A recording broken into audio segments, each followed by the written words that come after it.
સૌને નમસ્કાર. હું યોગેશ ચૌધરી, જિલ્લા કલેક્ટર જૂનાગઢ. આજે 31 તારીખે બપોરના લગભગ 4 વાગ્યાની વાત છે.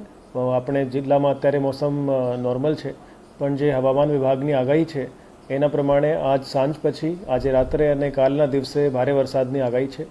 અત્યારે આપણે સ્ટેટમાં પરિસ્થિતિ જોઈએ તો દક્ષિણ ગુજરાતમાં અને અમદાવાદમાં ભારે વરસાદ થઈ રહી છે અને આ જે નેટવર્ક છે એ અત્યારે આગળ વધી રહ્યું છે અને આવનારા સમયમાં સૌરાષ્ટ્રના જિલ્લાઓમાં ભાવનગર, અમરેલી, રાજકોટ અને જૂનાગઢ આ બાજુ મોસમ વધવાની આગાહી છે.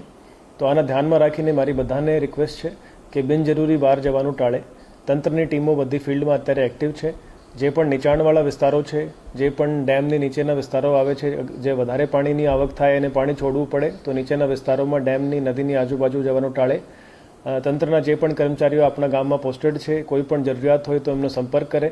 ડિઝાસ્ટર કંટ્રોલ રૂમનો પણ બધા સંપર્ક કરી શકે છે. ડિઝાસ્ટરની ટીમો, એનડીઆરએફની ટીમો, એસડીઆરએફની ટીમો બધી ફિલ્ડમાં એક્ટિવ છે. અમે કોઈ પણ જરૂર પડશે એના માટે તૈયારી રાખી છે. પણ બધાને મારી રિક્વેસ્ટ છે કે આજે સાંજથી કાલ સાંજ સુધી મોસમની આગાહીના ધ્યાનમાં રાખીને બિનજરૂરી બહાર જવાનું બધા ટાળે અને કોઈ પણ ઇમરજન્સી હોય, કોઈ પણ આવશ્યકતા હોય તો અમારા કોઈ પણ ઓફિસનો તમે સંપર્ક કરશો તો અમે તમારી હેલ્પ કરવા માટે તત્પર રહીશ.